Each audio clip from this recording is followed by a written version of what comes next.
Hi friends, ನಮಸ್ತೆ. ಇವತ್ತಿನ ಈ ವಿಡಿಯೋಲಿ ಕಬ್ಬು ಅಂದರೆ ಶುಗರ್ ಕೇನ್ ಯಾವ ಥರ ಬೆಳೆಯೋದು ಅಂತ ನೋಡೋಣ.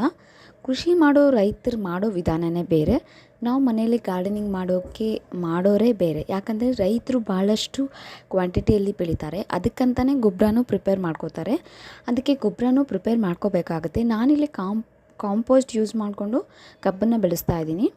ಕೆಲವು ಜನರಿಗೆ ಕಬ್ಬಿನ ಜ್ಯೂಸು ಮತ್ತು ಕಬ್ಬನ್ನು ತಿನ್ನಲಿಕ್ಕೆ ಗೊತ್ತಿರುತ್ತೆ, ಅದೇ ಹೇಗೆ ಬೆಳೆಸೋದು ಅಂತ ಗೊತ್ತಿರಲ್ಲ. ಸೊ ಅದಕ್ಕಾಗಿ ನಾನಿಲ್ಲಿ ಈ ವಿಡಿಯೋನ ಮಾಡಿ ತೋರಿಸ್ತಾ ಇದ್ದೀನಿ. ಕಬ್ಬು ಹಚ್ಚೋ ಸೀಸನ್ ಯಾವಾಗ ಅಂದರೆ ಜಾನ್ವರಿ ಟು ಜುಲೈಯಿಂದ ಹಿಡಿದು ನವಂಬರ್ ತನಕ ಹಚ್ಬೋದು. ಅಂದರೆ ಪ್ಲಾಂಟೇಷನ್ಗೆ ಸೂಕ್ತ ಅಂತಲೇ ಹೇಳ್ಬೋದು. ಅದೇ ಜಾನ್ವರಿ ಅಥವಾ ಫೆಬ್ರವರಿಯಿಂದ ನೀವು ಪ್ಲಾಂಟೇಷನ್ ಮಾಡ್ತೀನಿ ಅಂದರೆ ಚೆನ್ನಾಗಿರಲ್ಲ, ಹಾರ್ವೆಸ್ಟ್ ಕೂಡ ಚೆನ್ನಾಗಿ ಬರಲ್ಲ. ಯಾಕಂದರೆ ಬೇಸಿಗೆ ಸ್ಟಾರ್ಟ್ ಆಗಿರುತ್ತೆ. ಸೊ ಹಾಗಾಗಿ ನಾನಿಲ್ಲಿ ಕಬ್ಬನ್ನು ಯಾವ ಥರ ಪ್ಲಾಂಟೇಷನ್ ಮಾಡಬೇಕು, ನೆಡಬೇಕು, ಹಾಗೆ ಯಾವ ಥರ ಕಟ್ ಮಾಡ್ಕೋಬೇಕು, ಯಾವ ಸೈಜ್ ಅಥವಾ ಯಾವ ಆ್ಯಂಗಲಲ್ಲಿ ನೆಡಬೇಕು ಅಂತ ಈ ವಿಡಿಯೋಲಿ ತೋರಿಸ್ತಾ ಇದ್ದೀನಿ. ನೀವಿಲ್ಲಿ ನೋಡ್ಬೋದು, ಇದು ನಾನು ಕಪ್ಪು ಬಣ್ಣದ ಕಬ್ಬು ತೊಗೊಂಡಿದ್ದೀನಿ. ಇದನ್ನು ನಾನು ಕಟ್ ಮಾಡ್ಕೊತೀನಿ. ಏನಕ್ಕೆ ಅಂದರೆ ನಾವು ಸೆಂಟ್ರಲ್ಲಿ ಒಂದು ಗೆರೆ ಕಾಣಿಸ್ತಾ ಇದೆ ನೋಡ್ತೀರಾ, ಆ ಕಡೆ ಪಕ್ಕ ಇರೋದನ್ನು ನೋಟ್ಸ್ ಅಂತ ಕರಿತೀವಿ ನಾವು. ಸೆಂಟ್ರಲ್ಲಿ ಒಂದು ಮೊಳಕೆ ಥರ ಒಂದು ಗಿಡ ಅಂದರೆ ಚಿಕ್ಕದಾಗಿ ಒಂದು ಮೊಳಕೆ ಥರ ಬಂದಿರುತ್ತೆ. ನೀವು ನೋಡ್ಬೋದು ನಾನು ಯಾವ ಥರ ಕಟ್ ಮಾಡಿ ಇಟ್ಕೊಂಡಿದ್ದೀನಿ ಅಂದರೆ ಒಂದು 10ರಿಂದ 11, 7ರಿಂದ 8 ಅಂತ ಅಂದ್ಕೊಳ್ಳಿ. ಈ ಥರ ಕಟ್ ಮಾಡಿದ್ದೀನಿ. ಈ ಗೆರೆ ಇದೆಯಲ್ಲ, ಗೆರೆ ಆ ಕಡೆ ಸ್ವಲ್ಪ ಈ ಕಡೆ ಸ್ವಲ್ಪ ಬಿಡಬೇಕಾಗುತ್ತೆ. ಈ ಸೆಂಟ್ರಲ್ಲಿ ನೋಟ್ಸ್ ಅಂತ ಬರುತ್ತೆ, ಅಲ್ಲಿಂದನೇ ಪ್ಲಾಂಟೇಷನ್ ಅಂದರೆ ಪ್ಲಾಂಟ್ಸ್ ಅಲ್ಲಿಂದ ಬರಲಿಕ್ಕೆ ಸ್ಟಾರ್ಟ್ ಆಗುತ್ತೆ. ನಾವು ಏನಿಲ್ಲ ಅಂದರೂ ಮಿನಿಮಮ್ಮು ಭೂಮಿ ಒಳಗಡೆ 1 ಇಂಚು ಒಳಗಡೆ ಹಾಕಬೇಕಾಗತ್ತೆ ಈ ಕಬ್ಬನ್ನು. ಹಾಗೆ ಮಣ್ಣಿನ ಕಂಡೀಷನ್ ಯಾವ ಥರ ಇರಬೇಕಂದ್ರೆ ವಾಟರಿ ಥರ ಇರಬೇಕು, ಅಥವಾ ಸ್ವಲ್ಪ ಹದವಾಗಿ ಸ್ವಲ್ಪ ನೀರು ಕಾಣೋ ಥರ ಆದರೂ ಇದ್ದರೆ ಚೆನ್ನಾಗಿರುತ್ತೆ.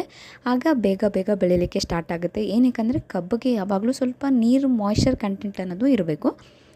ನೀವಿಲ್ಲಿ ನೋಡ್ಬೋದು, ನಾನಿದು ಕಂಪೋಸ್ಟ್ ಯೂಸ್ ಮಾಡ್ತಾ ಇದ್ದೀನಿ. ಇದು ಕಂಪೋಸ್ಟ್ ಒಂದು 30 to 40 ಡೇಸ್ ನಾನು ಮನೆಯಲ್ಲೇ ಕಿಚನ್ ವೇಸ್ಟ್ ಏನಿದೆ, ಆ kitchen waste, fruits, vegetable waste ಏನಿದೆ, ಅಂದರೆ ಕಿಚನ್ ವೇಸ್ಟ್ ಅಂದರೆ ಎಲ್ಲ ವೇಸ್ಟು ನಾವು ತಿಂದು ಬಿಟ್ಟಿರ್ತೀವಲ್ಲ ಆ ಥರ ವೇಸ್ಟ್ ಅಲ್ಲ. ಫ್ರೂಟ್ಸು, ವೆಜಿಟೇಬಲ್ಸು, ಟೀ ಪೌಡರ್ಸು, ಹಾಗೆ ಎಗ್ ಪೀಲ್ ಏನಿರುತ್ತೆ ಅದು, ಆಮೇಲೆ ಟೀ ಪೌಡರು, ಹಾಗೆ ಇದರಲ್ಲಿ ಸ್ವಲ್ಪ ಕಾರ್ಬನ್ ಡೈಆಕ್ಸೈಡ್ ಕಂಟೆಂಟ್ ಕೂಡ ಬೇಕಾಗುತ್ತೆ. ಸೊ ನೀವು ನ್ಯೂಸ್ ಪೇಪರು ಅಥವಾ ನೀವೇನಾದರೂ ಬೆಂಕಿ ಹಾಕಿರ್ತೀರಲ್ಲ, ಆ ಬೆಂಕಿಯಿಂದ ಬೂದಿ ಬಂದಿರುತ್ತಲ್ಲ, ಆ ಬೂದಿನ ಕೂಡ ನೀವು ಕಂಪೋಸ್ಟಲ್ಲಿ ಯೂಸ್ ಮಾಡ್ಬೋದು. ನೀವಿಲ್ಲಿ ನೋಡ್ಬೋದು ನಾನು ಯಾವ ಥರ ನೆಡ್ತಾ ಇದ್ದೀನಿ ಅಂತ. ನಿಮಗೆ ತೋರಿಸಿದ್ನಲ್ಲ, ಅದನ್ನು ನೋಟ್ಸ್ ಅಂತ ಹೇಳ್ತಾರೆ, ನಿಮಗೆ ಹೇಳಿದ್ನ ಆಲ್ರೆಡಿ. ಸೊ ಅದನ್ನು ನಾನು 1 ಇಂಚ್ ಒಳಗಡೆ ಹಾಕಿ ಚೆನ್ನಾಗಿ ಮಣ್ಣು ಮುಚ್ತಾ ಇದ್ದೀನಿ. ನೀವು ನೋಡ್ಬೋದು ಭೂಮಿ ಅಂದರೆ ನಂದು ಸಾಯಿಲ್ ಯಾವ ಥರ ಮಾಯ್ಶ್ಚರ್ ಕಂಟೆಂಟಲ್ಲಿದೆ ಅಂತ ಹೇಳಿ.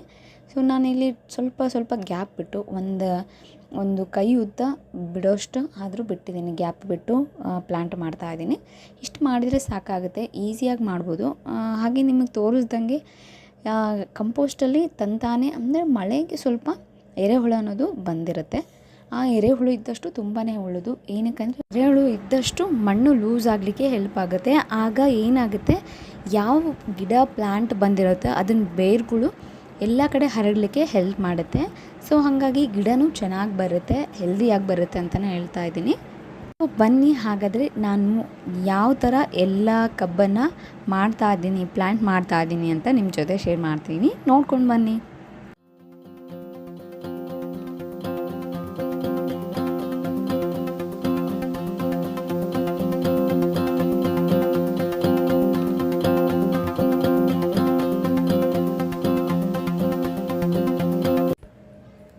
ಸೊ ನೋಡಿದ್ರಲ್ಲ ನಾನು ಯಾವ ಥರ ಕಬ್ಬನ್ನು ಹಾಕಿದ್ದೀನಿ, ಪ್ಲ್ಯಾಂಟ್ ಮಾಡಿದ್ದೀನಿ ಅಂತ. ಇದರಲ್ಲಿ ಕ್ಯಾಲ್ಶಿಯಂ, ಪೊಟ್ಯಾಷಿಯಮ್ ಅಧಿಕವಾಗಿರೋದ್ರಿಂದ ಇದನ್ನು ಸೇವನೆ ಮಾಡೋದ್ರಿಂದ ನಿಮ್ಮ ಹೆಲ್ತ್ಗೆ ತುಂಬಾ ಹೆಲ್ತ್ ಬೆನಿಫಿಟ್ಸ್ ಅನ್ನೋದು ಕಂಡು ಬರುತ್ತೆ. So I hope this video helps you ಅಂತ ಹೇಳ್ತಾ ಇದ್ದೀನಿ. ಸೊ ಇಷ್ಟ ಆಗಿದ್ರೆ ಪ್ಲೀಸ್ ಲೈಕ್ ಮಾಡಿ.